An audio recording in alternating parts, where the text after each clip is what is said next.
Dulu aku dicampakan karena dianggap janda miskin tak berkelas. Tetapi karma menjerat mantan suami dan pelakornya hingga mengemis dan memohon secara histeris kepadaku. Sebelum kita mulai lebih lanjut, yuk, tekan tombol suka, serta tombol subscribe agar tidak ketinggalan kisah menarik lainnya. Dan jangan lupa absen asal kota Bapak Ibu di kolom komentar. Semoga rezeki kita semua dilancarkan, kesehatan kita diberkahi, dan keluarga kita selalu harmonis dalam lindungannya. Amin. Aku ingat betul, hari itu adalah hari di mana aku resmi menjadi sampah di mata mereka. Udara di ruang tamu terasa pengap, bukan karena kurangnya ventilasi, melainkan karena tebalnya rasa jijik dan penghinaan yang dilemparkan kepadaku. Aku duduk di lantai kayu dingin, lututku gemetar, sementara Bima berdiri tegak di hadapanku bersama wanita barunya. Mataku berkaca-kaca, tetapi aku bersumpah untuk tidak membiarkan air mata jatuh. Aku, Kirana, wanita yang telah menemani Bima sejak kami masih sama-sama miskin dan hanya punya satu kompor minyak, sebentar lagi akan dibuang. Bima menatapku dengan tatapan kosong, seolah aku hanyalah perabot lama yang sudah saatnya dilelang. Kami menikah bukan karena kami kaya, kami menikah karena kami punya mimpi yang sama, membangun usaha trekking di kaki gunung. Aku yang mengurus logistik, aku yang memasak bekal, aku yang menambal tas ransel, sementara Bima yang memimpin perjalanan. Kami berdua adalah tim. Namun, bagi Bima sekarang, Kirana yang tangannya kasar karena mencuci baju di sungai, tidak lagi sepadan dengan ambisinya. Ia menginginkan jalan pintas, ia menginginkan kemewahan instan. Di samping Bima berdiri Nia, sang pengganti yang berbau parfum mahal dan memiliki rambut yang selalu tertata rapi. Nia adalah putri pemilik resort mewah di kawasan itu. Dia tidak tahu apa-apa tentang menambal tenda yang bocor atau merangkai perapian di tengah badai, tetapi dia tahu caranya memanjakan ego Bima. Nia datang membawa janji modal, janji koneksi, dan janji hidup yang selalu dihiasi sorotan lampu. Hari itu, Nia mengenakan gaun sutra berwarna terang dan tertawa renyah saat Ibu Asih, mantan mertuaku, melontarkan hinaan demi hinaan. "Kau dengar itu, Kirana?" Jawab. Suara Ibu Asih melengking. Jarinya yang berhias cincin emas tiruan menuding tepat ke hidungku. "Anakku itu direktur. Dia butuh istri yang bisa menaikkan derajatnya. Bukan istri yang hanya tahu ladang dan mencium bau bawang. Lihat Nia. Dia cantik. Dia pintar cari uang. Dia tidak perlu berutang untuk membeli beras." Aku hanya diam, menahan diri untuk tidak membalas. Apa gunanya berdebat dengan orang yang hatinya sudah tertutup oleh kilauan palsu? Aku tahu, bahkan jika aku berhasil menjadi dokter bedah jantung sekalipun, di mata mereka aku tetaplah Kirana yang kampungan. Sejujurnya, aku tidak pernah menyukai sifat pamer mereka, bahkan sejak dulu. Ibu Asih selalu berusaha membuat rumah sempit kami terlihat mewah dengan menumpuk barang-barang imitasi dan karpet bludru murahan. Bima selalu memaksaku membeli pakaian desainer tiruan agar terlihat sukses saat bertemu klien. Pernah suatu ketika, Bima membeli jam tangan super mahal, katanya edisi terbatas, padahal aku tahu itu barang palsu yang dibeli dengan menguras tabungan kami. Aku pernah protes. "Mas, buat apa pamer begini? Uangnya lebih baik kita pakai untuk beli tenda yang bagus," kataku saat itu. Bima hanya marah.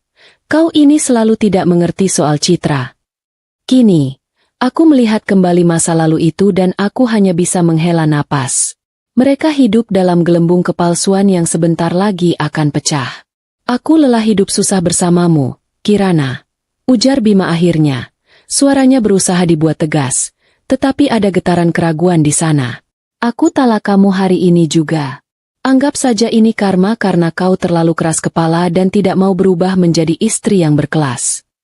Kalimat itu sungguh menusuk. Bukan kata talaknya yang menyakitkan, tetapi tuduhannya bahwa aku adalah penyebab kegagalan dan kesusahannya. Aku bangkit perlahan, merapikan pakaianku yang sudah lusuh. Aku menatap Bima, lalu Nia, dan terakhir Ibu Asih. Aku tidak menangis. Justru aku tersenyum. Senyum yang membuat Nia sedikit salah tingkah. Senyumku itu mungkin aneh, tetapi itu adalah senyum kebebasan. Aku tidak lagi harus berpura-pura menjadi wanita berkelas demi memuaskan gengsi Bima. Aku tidak lagi harus mengencangkan ikat pinggang untuk membiayai pameran kemewahan ibu asih. Aku bebas dari gelembung palsu ini. Aku mengambil satu-satunya koper butut yang aku punya, koper yang aku bawa sejak pertama kali kami menikah, dan berjalan menuju pintu. "Hei, jangan bawa apa-apa dari rumah ini!" teriak ibu asih panik. Takut aku mengambil taplak meja bludrunya. "Tenang, Bu," jawabku pelan. "Aku tidak tertarik dengan barang-barang palsu. Aku hanya membawa pakaian dan harga diriku." Aku keluar dari rumah itu diiringi tawarnya Nia dan sorakan kemenangan ibu asih. Di luar, gerimis turun membasahi bumi. Aku menyeret koperku di tengah jalanan setapak yang becek. Aku merasa basah kuyup, tetapi anehnya, hatiku terasa ringan. Aku sudah kehilangan segalanya. Jadi aku tidak punya apa-apa lagi untuk ditakutkan. Aku berhenti sejenak, menoleh ke belakang, ke rumah yang sebentar lagi akan dipenuhi tawa dan pesta pora palsu mereka. Aku mendongak ke langit, membiarkan air hujan membasuh wajahku. Di tengah hujan itu, aku berjanji pada diriku sendiri. Aku bersumpah bahwa suatu hari nanti, aku akan bangkit dan menjadi sukses. Bukan untuk membalas dendam, tetapi untuk membuktikan bahwa nilai seorang wanita tidak pernah ditentukan oleh pria yang mendampinginya, atau oleh seberapa tebal dompetnya, melainkan oleh kemampuannya untuk berdiri tegak di atas kakinya sendiri. Aku akan menjadi Edelweiss, bunga abadi yang hanya bisa tumbuh dan mekar di puncak tertinggi. Dan mereka, suatu hari nanti, akan melihatku dari bawah, sambil menyesali telah membuang berlian demi sepotong kaca. Aku menarik napas dalam, melanjutkan langkahku menuju kota yang penuh janji. Aku tidak menoleh lagi. Dan tahukah kamu bagian terlucu dari perpisahan itu? Beberapa hari setelah aku pergi, aku mendapat kabar dari tetangga bahwa Bima langsung menggadaikan kompor gas baru kami untuk membelikan Nia kalung mutiara tiruan. Kompor gas, alat yang aku gunakan setiap hari untuk memasak makanan pendakian, hilang demi seutas kalung palsu. Rasanya ingin tertawa terbahak-bahak. Mereka benar-benar tidak punya otak. Sejak saat itu, aku tahu pasti, kehancuran mereka hanyalah soal waktu. Aku hanya perlu bersabar, karena karma, seperti mengirim paket, selalu menemukan alamat yang tepat. Aku tidak pernah menyangka, 5 tahun kemudian, takdir akan mempertemukan kami lagi, bukan di lembah, tetapi di puncak menara yang aku bangun dengan keringatku. Aku sudah menjadi Kirana yang baru, pemilik dari segalanya, sementara mereka masih terjebak dalam lingkaran setan gengsi dan kepalsuan. Babak pertama telah selesai. Babak kedua, pertunjukan paling ironis dalam hidup mereka, akan segera dimulai. Setelah keluar dari rumah Bima, aku membuang jauh-jauh semua kenangan lama, bagaikan membuang sampah yang sudah tak terpakai. Aku tidak pernah melihat ke belakang. Satu-satunya fokusku adalah ke depan, ke kota yang menjanjikan kerasnya perjuangan dan manisnya hasil. Aku tahu, menjadi Edelweiss di kota besar tidaklah mudah. Kota itu adalah rimba beton, bukan padang rumput yang tenang. Aku harus bekerja serabutan, mulai dari melipat baju di konveksi hingga mencuci piring di warung makan, asalkan uang yang kudapat halal dan aku tidak perlu berutang pada siapapun. Aku belajar banyak. Aku menyerap pengetahuan seperti spons yang haus, terutama tentang cara kerja bisnis dan mengatur keuangan. Aku menemukan bahwa keberhasilan sejati bukanlah tentang pamer, tetapi tentang konsistensi dan perhitungan yang matang. Aku menabung, menyisihkan setiap rupiah yang kuperoleh. Aku tidak membeli tas mahal atau ponsel terbaru.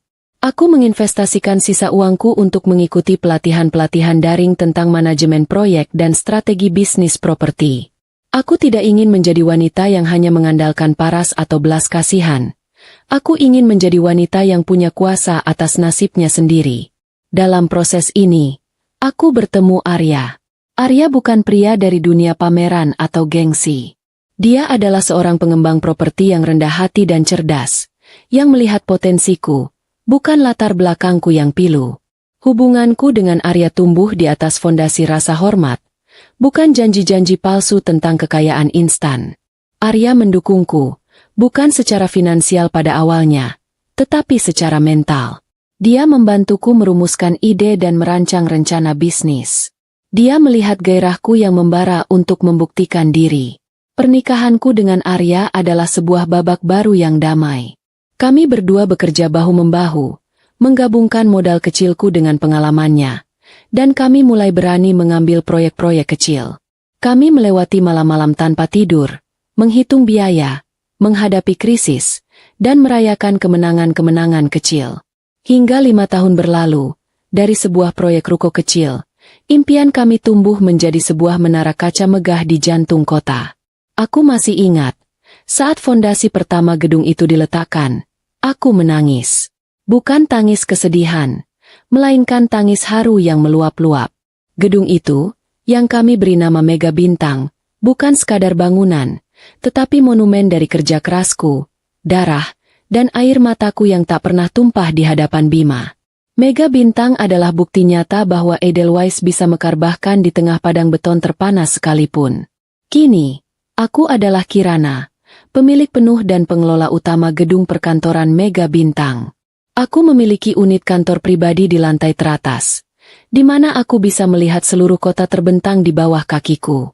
Aku memiliki tim manajer dan karyawan yang hebat dan berdedikasi. Aku bisa membeli apapun yang aku mau, tetapi ironisnya, seleraku tidak pernah berubah. Aku masih suka mengenakan pakaian yang nyaman dan tidak mencolok. Aku tidak butuh berlian besar untuk merasa berharga, karena harga diriku sudah kokoh di dalam diriku. Namun, ada satu hal lucu yang terjadi setelah aku menjadi nyonya besar. Mantan-mantan teman pamer Bima dan Nia yang dulu menertawakanku, kini sibuk menghubungiku, mengirim bunga, dan menawarkan kerjasama. Mereka tidak tahu aku ini siapa. Mereka hanya tahu nama besarku. Salah satu dari mereka bahkan pernah menanyakan apakah aku bisa memberinya diskon untuk menyewa unit di Mega Bintang. Aku hanya membalas sopan. Maaf, kami tidak melayani orang yang mengutamakan diskon daripada kualitas. Aku tertawa kecil. Dunia benar-benar bundar. Ya? Kehidupanku tenang, damai, dan penuh syukur. Luka lama sudah mengering, menyisakan bekas yang justru memberiku kekuatan. Aku jarang memikirkan Bima atau Ibu Asih, apalagi Nia. Mereka sudah menjadi masa lalu yang jauh, sebuah adegan film yang telah selesai tayang. Aku fokus pada masa kini, pada Arya, dan pada rencana-rencana besar yang akan datang. Aku percaya bahwa orang yang bahagia adalah orang yang sibar fokus pada kehidupannya sendiri, bukan pada kehidupan orang lain. Tetapi, nasib, seperti yang kubilang, punya selera humor yang sangat unik. Terkadang, takdir suka menyajikan drama yang sudah lama berakhir dalam babak baru yang tidak terduga. Sebuah panggilan dari Pak Hari, manajer umum gedung, mengubah semuanya. Nyonya Kirana, ada calon penyewa yang sangat ngotot ingin melihat unit suite mewah di lantai 20. Mereka datang dengan gaya yang sangat mencolok, mengklaim diri sebagai pengusaha sukses, tetapi saya punya firasat kurang enak. Mereka sangat menuntut dan berlagak seperti sudah memiliki gedung ini, lapor Pak Hari. Aku menyuruh Pak Hari untuk membiarkan mereka melihat unit itu, tanpa menaruh kecurigaan apa-apa. Aku hanya ingin memastikan prosedur gedung berjalan baik. Aku kembali ke pekerjaanku, membaca laporan keuangan, sambil sesekali melirik layar pengawas di mejamu. Sebuah mobil sewaan berwarna hitam baru saja berhenti di lobi. Pintu mobil terbuka, dan dari sana keluarlah 3 sosok yang seketika membuatku menghela napas panjang. Wajah mereka persis seperti yang kuingat 5 tahun lalu. Angkuh, penuh kepalsuan, dan kehausan akan pengakuan. Ya, Bima, Nia, dan Ibu Asih akhirnya datang ke puncak yang mereka impikan, ke gedung yang aku miliki. Nia melangkah masuk ke lobi dengan tas tangan mencolok dan sikap seorang ratu, disusul Ibu Asih yang tak henti-hentinya mengagumi kemegahan gedungku. Sementara Bima, di belakang mereka, terlihat sedikit gelisah, keringat dingin membasahi kemejanya. Aku tahu, panggung sandiwara terbesar dalam hidup mereka akan segera dimulai, dan aku, sang sutradara sekaligus pemilik panggung, siap menyaksikannya dari balik tirai. Aku bersandar di kursi kerjaku yang nyaman. Inilah saatnya Edelweiss menunjukkan taringnya, bukan dengan teriakan, tetapi dengan kebenaran yang menampar. Aku tidak akan mencari mereka. Aku akan membiarkan mereka datang kepadaku, terjerat dalam jebakan yang mereka ciptakan sendiri. Gengsi. Aku memanggil Arya, suamiku, dan memintanya untuk bergabung denganku di ruang kendali pengawas. Aku tersenyum pada Arya, senyum yang mengandung 1000 rahasia dan sedikit rasa kasihan. Mas, aku rasa kita punya tamu istimewa hari ini. Mari kita nikmati pertunjukannya dari jauh dulu, sebelum kita memberikan kejutan penutup yang tidak akan pernah mereka lupakan seumur hidup. Babak kedua dimulai. 3 bayangan masa laluku itu kini melangkah masuk ke dalam lobi gedungku, membawa serta aroma kepalsuan yang sangat menyengat. Aku menyaksikan mereka dari layar pengawas di ruang kerjaku, ditemani Arya yang menggeleng-gelengkan kepala melihat tingkah pola mereka. Nia berjalan bak model papan atas. Ponselnya sudah siap siaga di tangan, sibuk merekam kemegahan lobi. Ibu Asih, mantan mertuaku, mengikuti di belakang, matanya liar memindai setiap sudut, seolah sedang mencari tahu harga setiap vas bunga kristal yang terpajang. Sementara Bima, mantan suamiku, dia tampak paling tidak nyaman. Wajahnya yang dulu selalu terlihat angkuh, kini ditutupi gurat kecemasan yang mendalam. Aku tahu pasti, kedatangan mereka ke Mega Bintang bukan untuk berbisnis serius, melainkan murni urusan pamer. Nia selalu begitu, hidupnya adalah panggung sandiwara media sosial. Dia harus membuktikan kepada semua teman-teman arisannya bahwa dia adalah istri dari seorang direktur sukses yang kantornya berada di menara paling elit di kota. Bima, sayangnya, adalah korban yang rela menguras kantongnya, bahkan menggadaikan masa depannya, demi memuaskan dahaga gengsi istrinya. Aku bisa melihatnya dari caranya mengusap pelipis. Itu adalah tanda-tanda kecemasan finansial yang akut. Saat mereka tiba di meja penerima tamu, drama kecil langsung terjadi. Nia menanyakan unit suite paling atas dengan nada tinggi, sengaja dikeraskan agar semua staf di lobi mendengarnya. Suamiku mau sewa tahunan, tunai kalau perlu, serunya. Ekspresinya saat mengucapkan kata, tunai, itu terlalu berlebihan, membuatku hampir tertawa. Stafku, yang sudah terlatih untuk menghadapi klien dengan ego besar, melayani mereka dengan profesional. Danu, agen penyewaan yang akan mengantar mereka, datang menghampiri. Aku memperhatikan Danu. Dia anak muda yang cerdas, dan aku tahu dia pasti sudah mencium bau-bau ketidakberesan dari gaya mereka. Mami, ini baru namanya kantor. Teman-temanku pasti mati iri. Bisik Nia kepada Ibu Asih sambil menunjuk langit-langit lobi yang tinggi. Tentu saja, Nak, ini baru sepadan dengan martabat kita. Jauh berbeda dengan lingkungan si Kirana dulu, yang isinya cuma tukang sayur keliling. Balas Ibu Asih, juga dengan suara yang kelewat kencang. Aku yang mendengarnya dari ruang kontrol hanya menarik napas. Betapa mudahnya mereka merendahkan orang lain, tanpa menyadari bahwa mereka sedang berdiri di atas lantai marmer yang pemiliknya baru saja mereka hina. Kekuatan dari rasa sombong memang bisa membutakan orang sejauh itu. Ada jeda sebentar saat mereka menunggu lift. Dan itulah momen paling lucu. Ibu Asih melihat deretan sofa kulit impor di sudut lobi. Dia tiba-tiba mendekat, melepaskan sepatu haknya yang sudah terasa mencekik, dan menghela napas panjang. Dia mengibaskan kaki, lalu dengan santainya dia mengambil ponsel dari tas tangannya. Dia mulai menelepon seseorang, mungkin tetangga lamanya. Halo, Mbak Siti? Iya, ini aku di kantor baru Bima.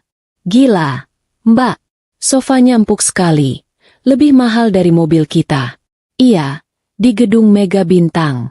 Pokoknya, Kirana kalau lihat ini pasti langsung jantungan. Cerocosnya dengan volume penuh. Aku dan Arya saling pandang, menahan tawa. Bayangkan, dia mengira sofa itu adalah kursi warung kopi. Sungguh, humor yang tak ternilai. Aku memberi isyarat kepada Arya untuk bersabar. Aku ingin mereka naik. Aku ingin mereka menyentuh kemewahan yang palsu, mencium aromanya, merasakan empuknya sofa yang bukan milik mereka. Aku ingin mereka terbang setinggi-tingginya, karena semakin tinggi mereka terbang dengan sayap kepalsuan, semakin sakit rasanya saat mereka terjatuh.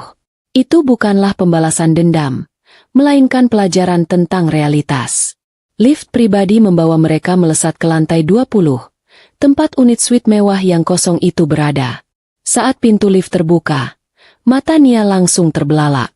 Ruangan itu memang menakjubkan. Dinding kaca dari lantai ke langit-langit menyajikan pemandangan kota yang menakjubkan. Nia langsung berlari ke arah jendela, merentangkan tangannya, dan berteriak kegirangan. Ini baru hidup, Mas.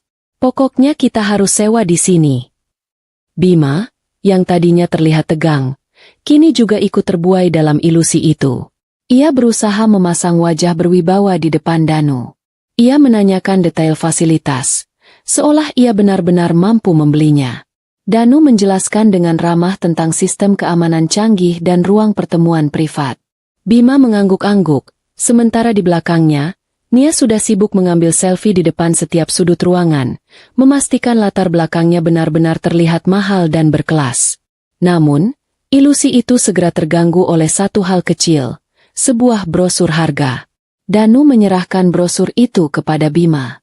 Aku melihat Bima meraihnya, dan aku bisa membayangkan detak jantungnya yang berdebar kencang saat matanya menangkap deretan angka di sana. Biaya sewa unit itu per tahun setara dengan seluruh omset usahanya selama 2 tahun, dan itu pun jika usahanya sedang lancar. Tapi aku tahu, usahanya sedang macet total karena gaya hidup Nia. Aku melihat Bima mengusap dahinya lagi, keringat dinginnya mulai bercucuran deras. Dia menoleh ke Nia, mencoba melunakkan rencana. Sayang, bukannya tipe di lantai 10 juga sudah sangat bagus, ya? Pemandangannya juga kota. Sama saja, katanya hati-hati. Nia langsung melotot. Jangan bercanda, Mas. Teman-temanku semua tinggal di atas.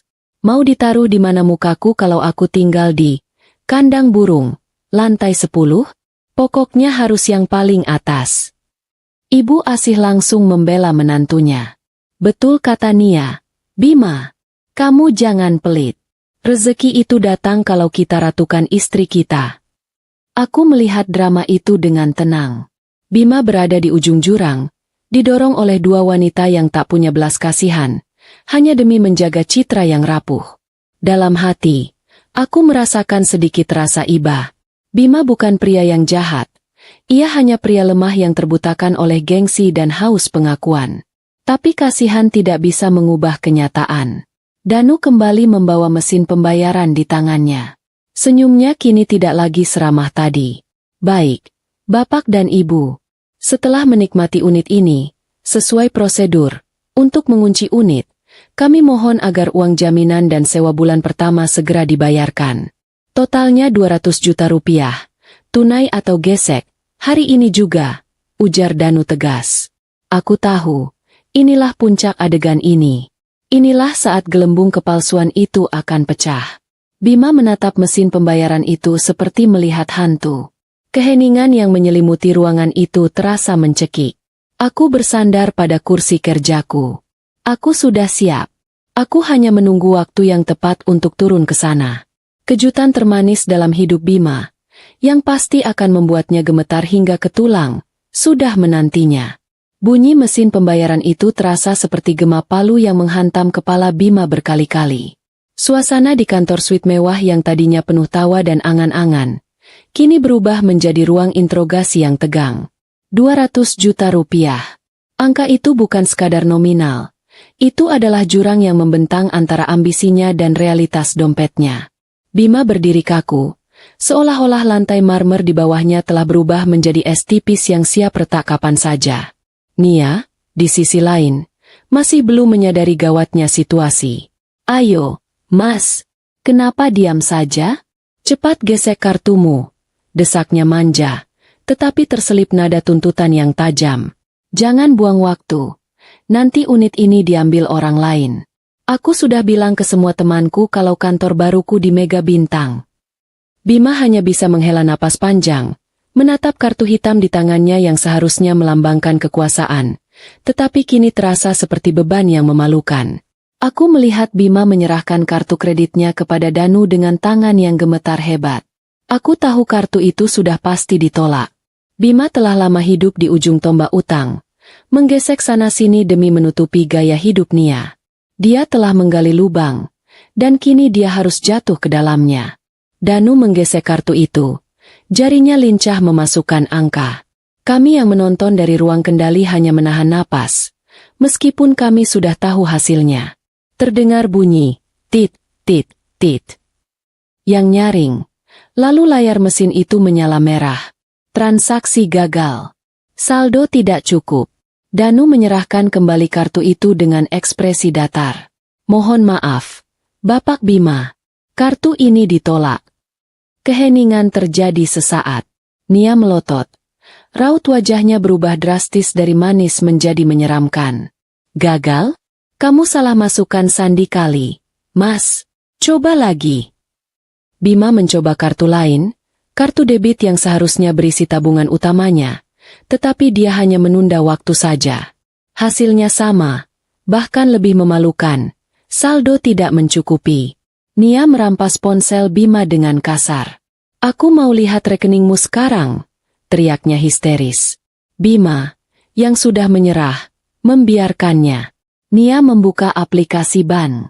Matanya terbelalak melihat deretan angka yang ada di sana, atau lebih tepatnya, ketiadaan angka besar yang diharapkan. Bukan miliaran, bukan ratusan juta, bahkan bukan belasan juta. Sisa saldo di rekening Bima hanya cukup untuk membeli beberapa bungkus nasi dan menambal utang kecil. Aku bisa melihat Nia menjatuhkan ponsel Bima ke lantai marmer. Layar ponsel itu retak, persis seperti hubungannya saat ini. Sungguh humor yang ironis. Uang 200 juta berhasil memecahkan ponsel 40 juta. Kamu bohong. Kamu nipu aku selama ini, teriak Nia. Suaranya melengking memecah kesunyian megah itu. Ia mulai memukuli dada Bima dengan tas tangannya yang tebal, menuduhnya sebagai penipu dan laki-laki tidak berguna. Ibu Asi ikut histeris. Bima, anakku, jangan bilang uang tabungan ibu yang kamu pinjam juga sudah habis. Kamu bangkrut. Nah, bangkrut gara-gara menuruti istri boros ini. Wanita tua itu kini menangis meraung-raung, bukan karena malu, tetapi karena takut kehilangan jaminan masa tuanya. Bima hanya bisa menunduk, bahunya merosot, membiarkan dirinya dipukuli dan dihina. Air mata penyesalan mulai mengalir di wajahnya. Dia akhirnya melihat realitas. Dia bukan direktur sukses, dia hanyalah seorang pria yang terperangkap dalam jaring utang dan gengsi yang ia rajut sendiri. Saat ini, di depan agen penyewaan yang asing, dan yang lebih penting, di depan mantan istri yang pernah ia rendahkan, harga dirinya hancur berkeping-keping menjadi debu. Aku yang melihat drama kehancuran itu dari layar pengawas, tidak merasakan kepuasan berlebihan. Yang ada hanyalah rasa lega bahwa kebohongan mereka akhirnya terbongkar. Aku menoleh ke Arya. Cukup, Mas. Pertunjukan ini sudah terlalu menyedihkan. Kataku, inilah saatnya untuk mengakhiri drama mereka, dan memulai babak yang sesungguhnya. Aku ingin memberi Bima pelajaran yang lebih berharga daripada sekadar uang. Pak Hari sudah siap? Tanyaku pada Arya. Arya mengangguk. Sorot matanya penuh tekad. Sudah, sayang. Mari kita turun. Inilah saatnya bunga Edelweiss menampakkan akarnya. Aku bangkit dari kursi kerjaku. Aku merapikan sedikit lipatan pakaianku. Aku tidak perlu riasan tebal atau perhiasan mencolok. Aku hanya perlu membawa sertifikat kepemilikan gedung, dan yang terpenting, membawa ketenangan yang lahir dari kerja keras sejati. Kami berjalan menuju lift pribadi. Lift yang tidak akan pernah bisa diakses oleh orang-orang yang hanya mengandalkan uang palsu. Aku merasakan adrenalin mengalir dalam diriku, tetapi hatiku tetap tenang. Aku tidak datang untuk menghancurkan. Aku datang untuk menunjukkan kebenaran. Pintu lift terbuka, dan kami melangkah keluar menuju lobi, menuju unit suite mewah di lantai 20. Tempat Bima dan keluarganya sedang meratapi kehancuran mereka. Inilah waktu yang tepat untuk menunjukkan siapa pemilik mega bintang yang sesungguhnya. Langkah kakiku dan Arya terasa mantap di lantai marmer, seolah lantai itu menyambut kedatangan pemiliknya yang sah. Kami menuju unit kantor mewah itu. Di belakangku, aku bisa mendengar bisik-bisik dari staf lobi yang menyaksikan drama Bima dan keluarganya. Aku tahu, kabar kegagalan transaksi itu sudah menyebar cepat. Saat kami tiba di pintu unit, di mana kegaduhan Nia dan tangisan Ibu Asih masih terdengar sayup-sayup. Aku memberi isyarat kepada Pak Hari, manajer umum. Pak Hari mengangguk, membuka pintu, dan melangkah masuk lebih dulu. Ada keributan apa ini? Suara Pak Hari yang berat dan berwibawa langsung menggema di ruangan itu, memotong teriakan Nia dan tangisan Ibu Asih. Pak Hari menatap Bima, Nia, dan Ibu Asih dengan tatapan dingin. Tatapan yang bisa melihat hingga ke saldo rekening yang kosong. Nia, yang tadinya sedang mengamuk, langsung terdiam. Dia salah sangka, mengira Pak Hari datang untuk membelanya sebagai konsumen. Ia segera memasang wajah memelas, tetapi nadanya tetap angkuh. Nah, akhirnya, Bapak manajer, tolong didik anak buah Bapak ini. Kami dipermalukan, kartu kami dibilang ditolak. Kami ini klien besar. Serunya. Ibu Asih menyambar, ikut-ikutan mengadu dengan nada sok akrab. Betul, nak, harus kalian ganti rugi.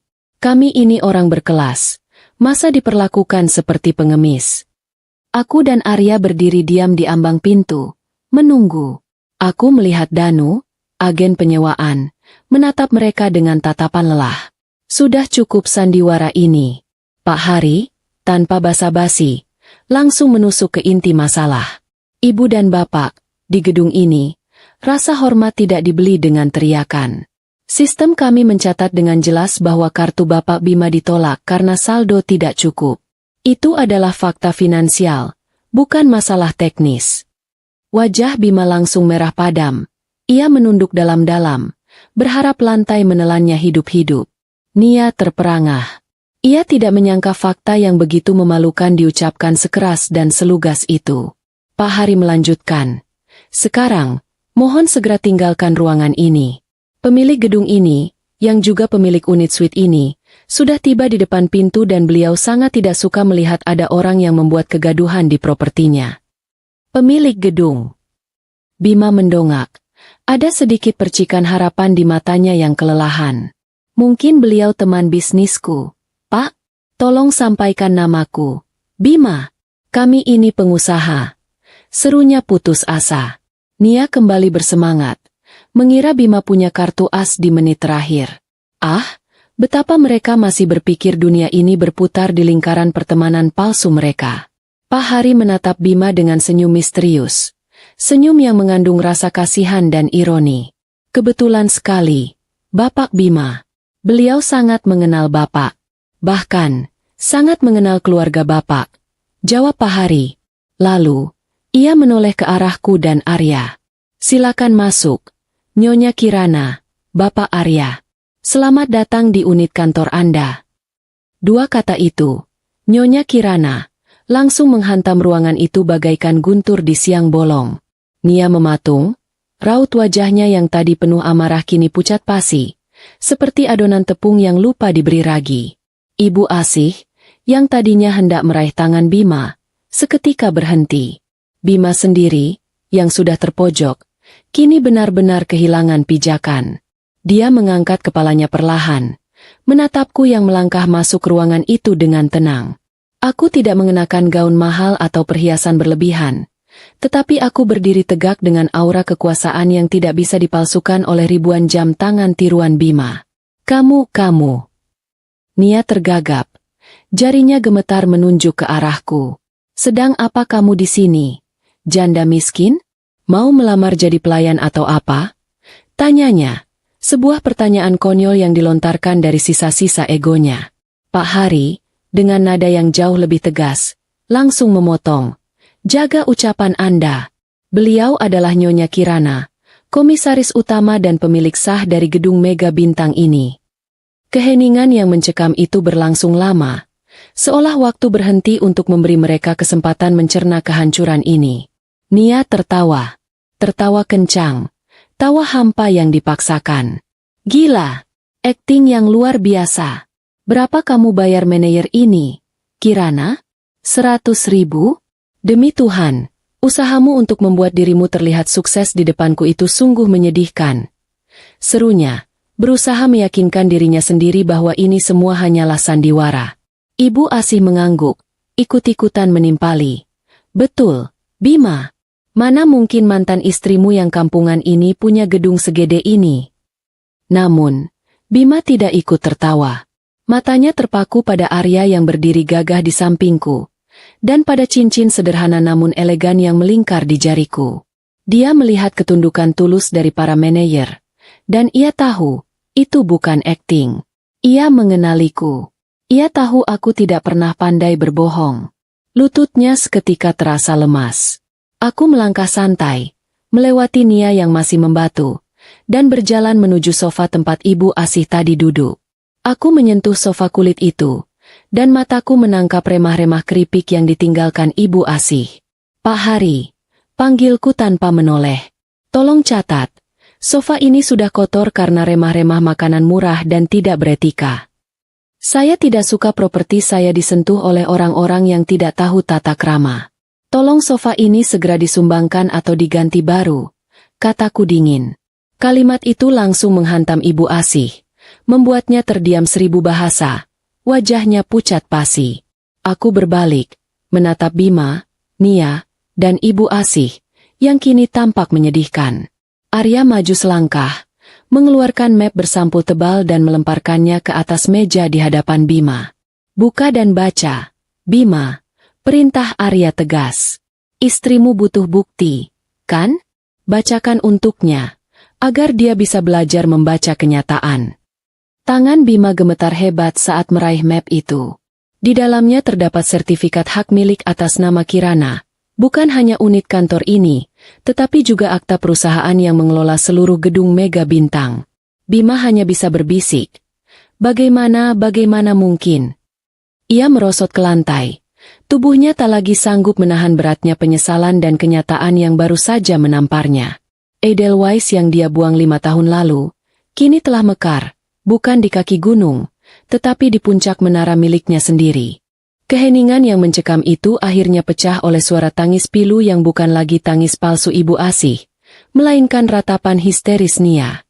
Nia merampas sertifikat kepemilikan gedung dari tangan Bima, matanya membelalak mencari-cari celah, tanda-tanda palsu, tetapi semua cap notaris dan tanda tangan itu asli dan meyakinkan. Kebohongan yang selama ini dia yakini sebagai kebenaran, kini runtuh di hadapannya. Nia, yang selama ini mengira dia adalah berlian, tiba-tiba menyadari dia hanya kerikil di lantai marmer milikku. Aku tidak percaya. Ini pasti uang haram. Kamu pasti jual diri atau main perdukunan, Kirana. Teriak Nia kalap, melemparkan sertifikat itu ke lantai. Dia tidak bisa menerima kenyataan. Egonya menolak untuk mengakui bahwa wanita yang dia rendahkan jauh lebih sukses daripada dia. Ibu Asih, yang melihat Nia sudah tidak bisa diandalkan lagi, tiba-tiba berubah sikap 180 derajat. Sifat aslinya yang penjilat muncul, menjijikan. Kirana, anakku sayang. Ya ampun nak, ibu bangga sekali. Ibu tahu kok kamu pasti sukses, doa ibu selalu menyertaimu. Ujar Ibu Asih, mencoba merangkak mendekatiku, berusaha meraih tanganku. Aku menarik tanganku menjauh sebelum dia sempat menyentuhnya. Mataku dingin, tanpa emosi. Simpan sandiwara murahanmu, Bu Asih. Tiket pertunjukanmu sudah habis. Dulu, kau bilang aku bukan siapa-siapa, dan kau tidak ingin aku menginjakan kaki di rumahmu. Sekarang, aku juga tidak ingin kau mengotori propertiku, kataku, membuat wanita tua itu kembali mematung dengan wajah malu. Aku menoleh ke Bima, yang masih terduduk di lantai, menutupi wajahnya dengan kedua tangan. Aku melihat tangisan di balik jemarinya. Aku tidak merasakan dendam, hanya iba. Aku melangkah mendekatinya, suaraku rendah, tetapi menusuk. Bima, 5 tahun lalu, kau bilang aku adalah beban, kau buang aku demi kekayaan. Sekarang, kau berdiri di gedung ini, yang adalah milikku, sebagai penyewa yang bahkan tidak mampu membayar uang jaminan. Sementara wanita yang kau banggakan, hanya bisa memukulimu karena dompetmu kosong. Kalimatku itu, tentang dompetnya yang kosong, berhasil membuat Nia kembali mengamuk. Kamu bilang kamu punya bisnis besar. Kamu bilang mobilmu lunas. Semua bohong. Utangmu di mana-mana. Aku menyesal menikah dengan laki-laki penipu sepertimu. Nia kini mencabik-cabik kemeja Bima. Amarahnya meluap-luap. Di depan mataku, mereka saling menyalahkan dan merobek-robek harga diri mereka sendiri. Momen itu adalah gambaran paling jujur tentang kehancuran yang dibangun di atas dasar kebohongan. "Cukup!" teriak Arya, suamiku. Suaranya menggelegar penuh kuasa, menghentikan amukan Nia. "Kalian boleh pergi, tetapi setelah kalian menyelesaikan satu urusan." Nia dan Bima langsung menoleh. "Urusan apa lagi?" tanya Nia ketus. Arya menatap mereka tajam. "Kalian telah membuat keributan, mengotori properti pribadi, dan melakukan kekerasan verbal pada stafku. Pak Hari, tolong hitung kerugian material dan non-material. Bayar, atau kami panggil polisi atas tuduhan pengerusakan dan perbuatan tidak menyenangkan." Pak Hari segera menyebutkan nominal denda. Jumlahnya kecil, hanya 5 juta rupiah, tetapi di telinga Bima, itu seperti 5 miliar. "Apa? 5 juta? Kalian mau merampok kami?" teriak Ibu Asih. Tapi Nia, yang seorang pecandu citra, seketika ciut nyalinya saat mendengar kata polisi dan berita viral. "Mas, bayar, bayar. Jangan sampai ada polisi. Kita tidak boleh viral." Pintanya panik. Bima hanya bisa menggeleng lemah. "Aku tidak punya uang, Nia. Kartuku semua kosong." Pengakuan itu, yang keluar dari mulut Bima dengan sangat jujur, adalah momen terendah dalam hidupnya. Di hadapan mantan istrinya, ia diakui sebagai pecundang. Aku melihat pemandangan itu. Aku tahu Bima tidak punya apa-apa lagi. Aku melangkah maju. Tanganku terangkat memberi isyarat kepada Arya. "Tarik tuntutan denda itu, Mas," kataku lembut. Arya mengerutkan kening, tetapi mengangguk. Aku menoleh ke Bima. "Aku tidak mau uangmu, Bima. Uang 5 juta itu hanyalah recehan bagiku, tetapi bagi orang yang tidak punya apa-apa, itu adalah pemerasan. Aku tidak mau memeras pengemis," kataku. Kata-kata, memeras pengemis, itu menampar Bima lebih keras daripada tamparan fisik. Dia mengangkat wajahnya. Matanya penuh rasa malu, bercampur penyesalan yang tak terperi. Aku melanjutkan. "Aku bebaskan kalian dari denda itu. Kalian boleh pergi, tetapi ada satu syarat, yang tidak bisa ditawar. Kalian tidak boleh keluar lewat pintu depan dan lift utama," kataku, menunjuk ke arah pintu belakang, dekat dapur unit. "Kalian harus keluar lewat lift barang dan tangga darurat. Itu adalah jalan yang pantas untuk orang-orang yang datang dengan topeng kepalsuan dan pergi dengan kegagalan." Nia memekik. "Lift barang? Maksudmu lift yang buat mengangkut sampah?" Aku hanya mengangguk, tanpa belas kasihan. Ancaman polisi dan rasa malu yang tak tertahankan membuat Nia menyerah. Mereka tidak punya pilihan. Arya memberikan instruksi kepada Danu. "Antar mereka. Pastikan mereka keluar lewat jalur pembuangan sampah." Bima bangkit dengan susah payah. Dia menatapku sekali lagi, tatapan yang penuh permintaan maaf, tetapi aku membelakanginya, menatap jendela. "Pergilah, Bima. Jangan nodai pemandangan indahku dengan penyesalanmu yang terlambat," bisikku. Mereka bertiga berjalan tertunduk menuju pintu belakang. Saat pintu besi itu menutup di belakang mereka dengan bunyi yang keras, aku tahu, babak masa laluku sudah selesai. Aku membiarkan mereka pergi, membawa hukuman mental yang jauh lebih menyakitkan daripada denda uang, rasa malu, dan kesadaran bahwa mereka telah membuang Edelweiss demi sepotong kaca kusam. Pintu besi lift barang menutup di belakang mereka dengan suara dentuman keras, seolah mengunci rapat babak kehancuran dalam hidup Bima, Nia, dan Ibu Asih. Aku tetap berdiri di dekat jendela besar, membelakangi mereka, tidak menoleh lagi. Pemandangan kota yang terbentang luas itu jauh lebih menenangkan daripada melihat wajah-wajah yang dipenuhi penyesalan palsu. Arya memelukku dari belakang, bisikannya lembut. "Kamu terlalu baik, Kirana. Seharusnya kamu biarkan mereka membayar denda itu," katanya. Aku bersandar di bahu Arya. "Hukuman uang hanya akan membuat mereka semakin miskin, Mas, tapi rasa malu dan kesadaran diri, itu akan menghantui mereka seumur hidup." Aku tahu, Saat ini mereka sedang berada di lift pengap yang berbau sisa makanan. Lift yang digunakan untuk mengangkut sampah. Nia, yang sangat memuja kemewahan dan kebersihan, pasti sedang mengalami siksaan batin yang luar biasa. Itu adalah karma yang bekerja dengan sangat efektif. Aku hanya tersenyum tipis. Aku tidak mau uang mereka. Aku ingin mereka mendapatkan pelajaran yang sesungguhnya. Di bawah sana, lift barang berhenti di lantai dasar, dan mereka keluar melalui pintu samping, tepat di sebelah area penampungan sampah gedung. Aku bisa membayangkan bagaimana aroma tak sedap itu langsung menyambut hidung Nia yang terbiasa mencium parfum mahal. Aku melihatnya dari layar pengawas. Nia berjalan cepat mendahului Bima dan Ibu Asih. Sepatu hak tingginya berdentum kasar di trotoar. Wajahnya merah padam karena amarah dan rasa jijik. "Rin, tunggu. Kita mau kemana?" teriak Bima. Suaranya terdengar putus asa. Napasnya tersengal-sengal. Nia berhenti mendadak, berbalik, dan menatap Bima dengan mata menyala penuh kebencian. "Kita tidak ada. Kita, lagi. Mas. Kamu urus saja dirimu sendiri dan ibumu. Aku mau pulang." Kalimat itu diucapkan dengan nada menghina, merobek sisa-sisa hati Bima yang sudah hancur. Nia langsung menghentikan taksi pertama yang lewat, masuk ke dalamnya, dan membanting pintu keras-keras. Taksi itu melaju pergi, membawa serta mimpi-mimpi Bima tentang istri cantik, kekayaan, dan kehidupan sosialita. Perpisahan itu terjadi di pinggir jalan, di dekat tempat sampah. Ironisnya sangat kontras dengan kehidupan mewah yang selama ini mereka pamerkan. Bima hanya bisa melihat kepergiannya. Ia bahkan tidak punya uang lagi untuk mengejar atau membayar taksi. Kini, hanya tinggal Bima dan Ibu Asih yang berdiri di bawah terik matahari. Tampak seperti dua orang tersesat yang baru saja dilemparkan dari surga palsu.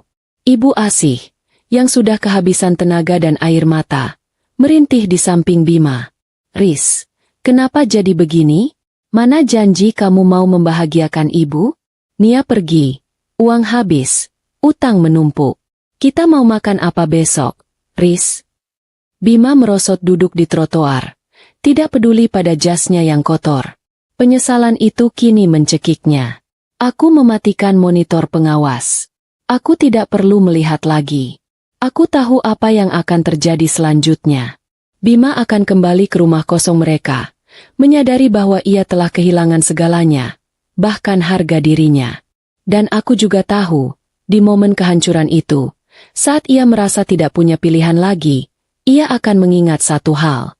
"Tadi aku melihatmu, Kirana," ujar Arya tiba-tiba. Suaranya membuatku tersentak. "Saat Bima berjalan melewati kita, aku lihat kamu menyelinapkan sesuatu ke saku jasnya. Kartu nama kita, ya?" tanyanya sambil tersenyum penuh arti. Aku tertawa kecil.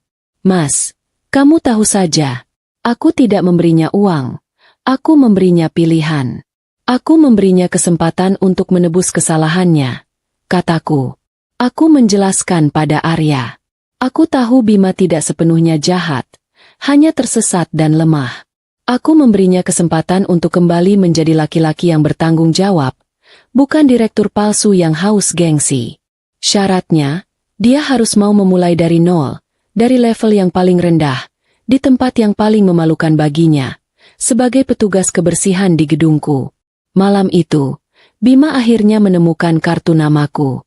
Di bawah cahaya lampu teras yang redup, ia membaca tulisan emas di kartu putih gading itu. Kirana Zahra, pemilik Mega Bintang Group.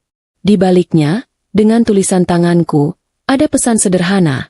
Harga diri laki-laki bukan pada seberapa mahal jas yang dia pakai, tapi pada seberapa berani dia bertanggung jawab atas hidupnya sendiri. Jika kamu lelah menjadi raja dalam dongeng palsu, datanglah besok pagi. Pintu belakang selalu terbuka untuk mereka yang mau bekerja keras. Aku tahu, itu adalah tantangan terbesar bagi egonya yang tersisa.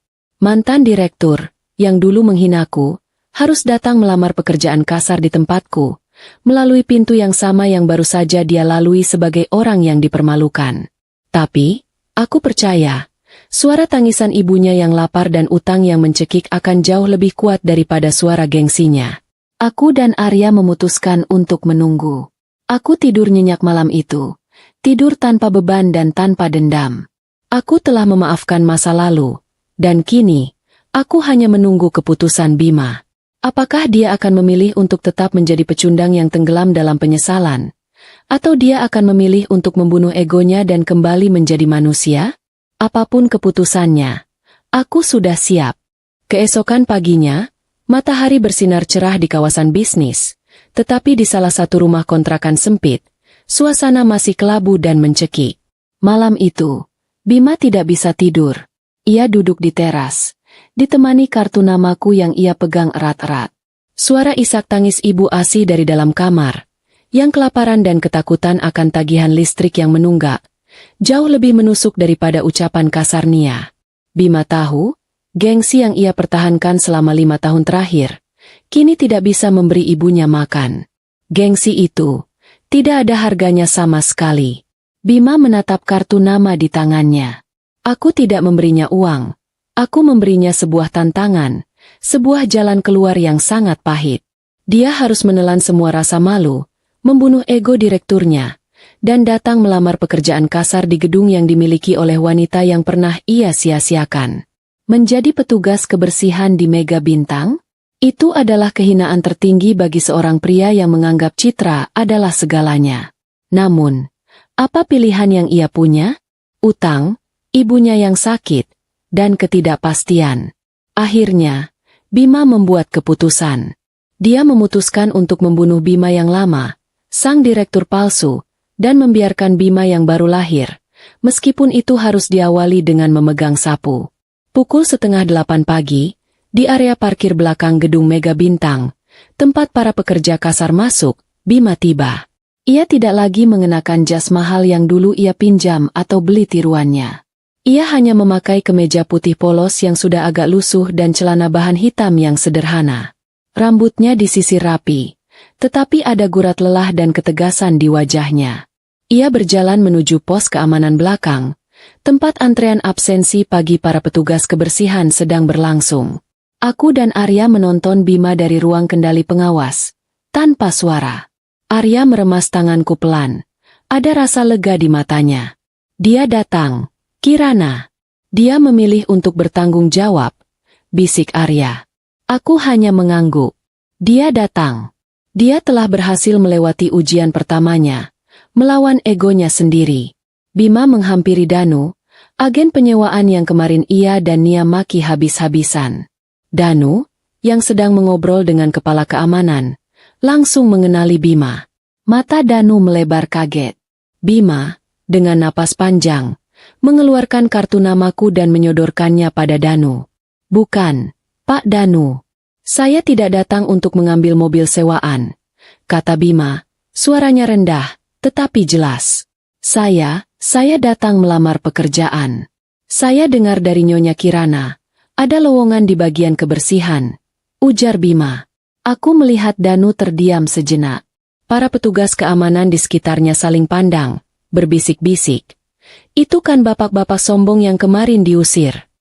Wajah Bima sedikit memerah mendengar bisikan itu, tetapi dia tidak mundur. Dia tetap berdiri tegak. Saya butuh pekerjaan ini, Pak. Tolong sampaikan pada Nyonya Kirana. Saya siap ditempatkan di mana saja. Saya siap bekerja keras. Tambah Bima, mantap. Aku melihat ada kejujuran yang terpancar dari matanya. Kejujuran yang hilang darinya sejak lama. Danu, yang cerdas, pasti merasakan perubahan besar dalam diri Bima. Dia tidak lagi melihat keangkuhan. Yang dia lihat adalah kepasrahan dan tekad untuk memulai lagi. Baik, silakan ikut saya ke ruang sumber daya manusia, kata Danu. Suaranya kini terdengar sopan, tanpa nada menghina.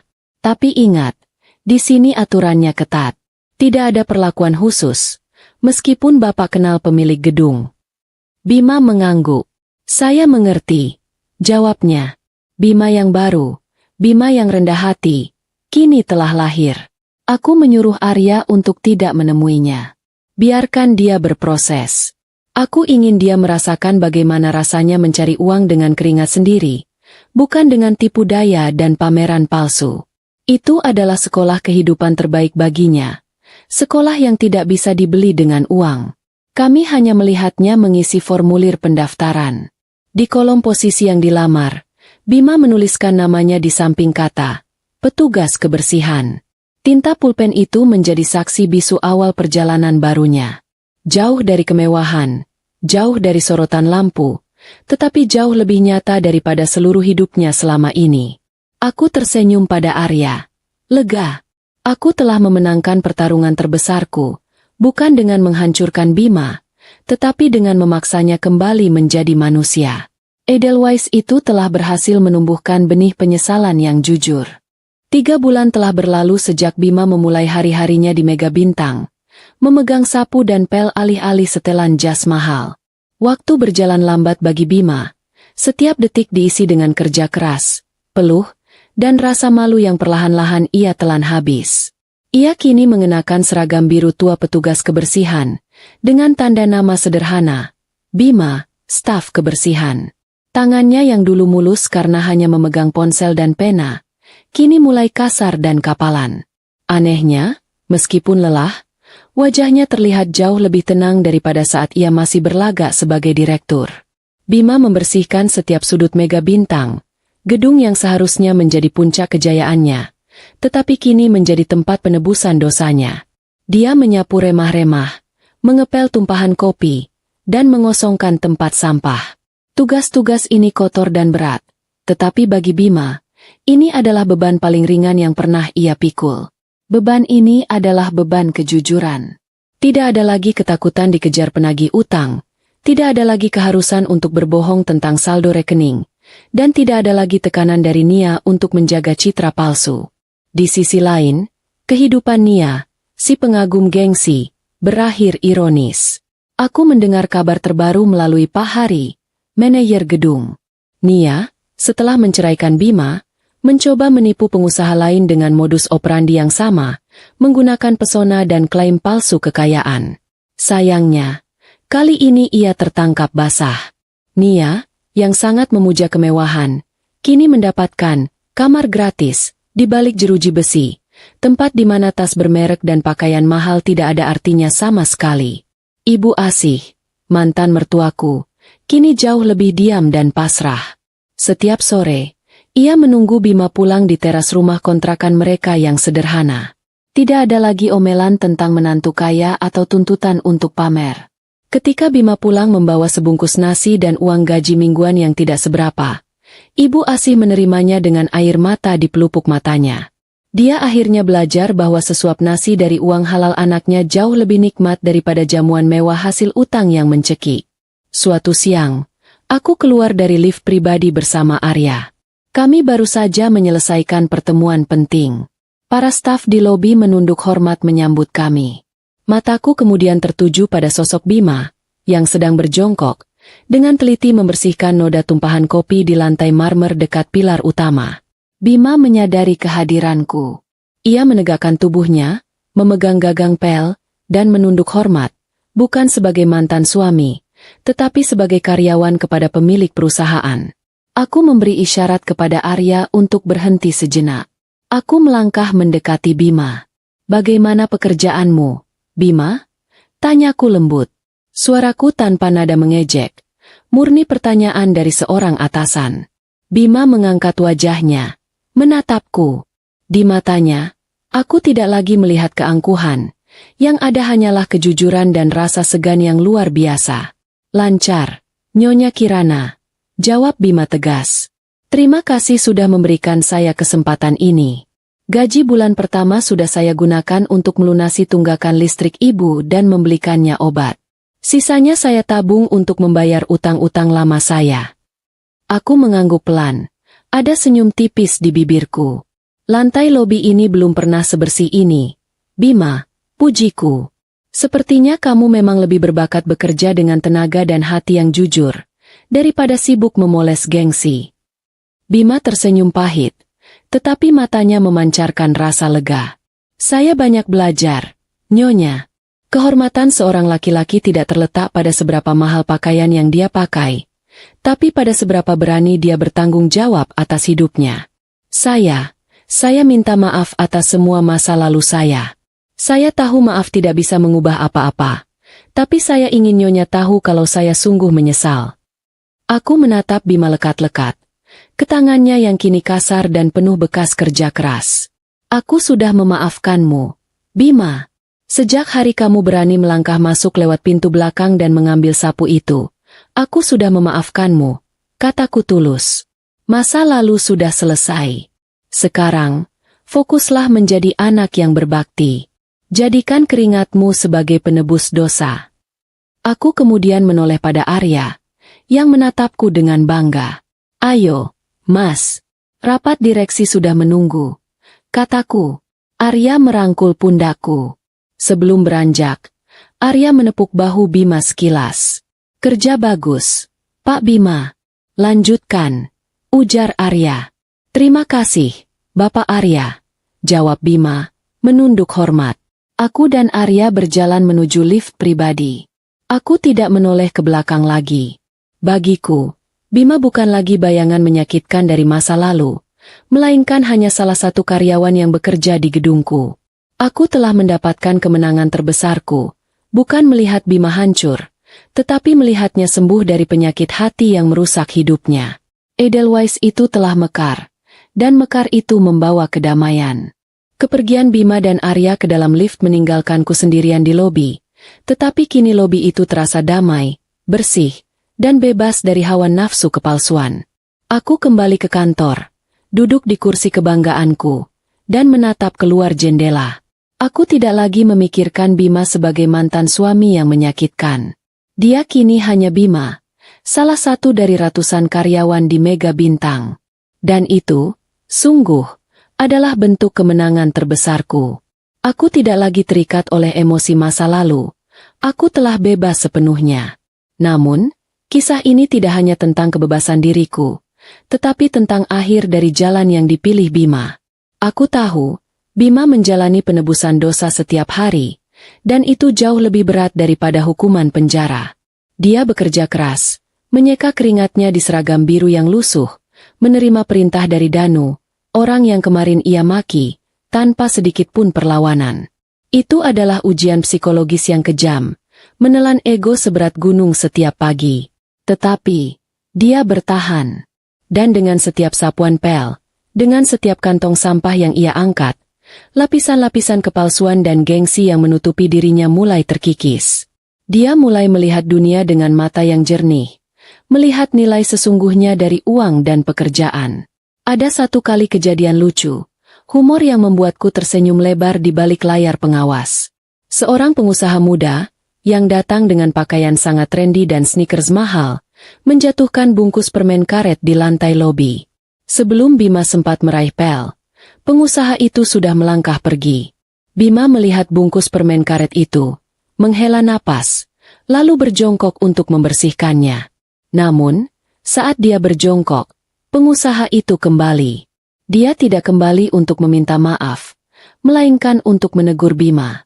"Hei, kenapa lantai ini kotor? Kamu ini kerjanya bagaimana?" Katanya dengan nada menghina.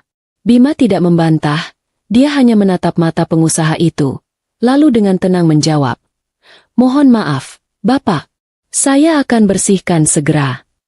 Setelah pengusaha itu pergi, Bima bergumam pelan pada dirinya sendiri, yang terdengar jelas di mikrofon pengawas. "Dulu, aku juga menyebalkan seperti itu, ya?" Itu adalah momen langka kejujuran Bima. Dia tidak lagi menyalahkan orang lain. Dia mulai merefleksikan diri. Di rumah kontrakan mereka, kehidupan Bima dan Ibu Asi berjalan sangat sederhana, tetapi penuh kedamaian yang hilang sejak lama. Bima berhenti mencari pinjaman. Ia berhenti berbohong. Setiap malam, ia pulang dengan sebungkus makanan yang dibeli dari uang halal hasil kerjanya.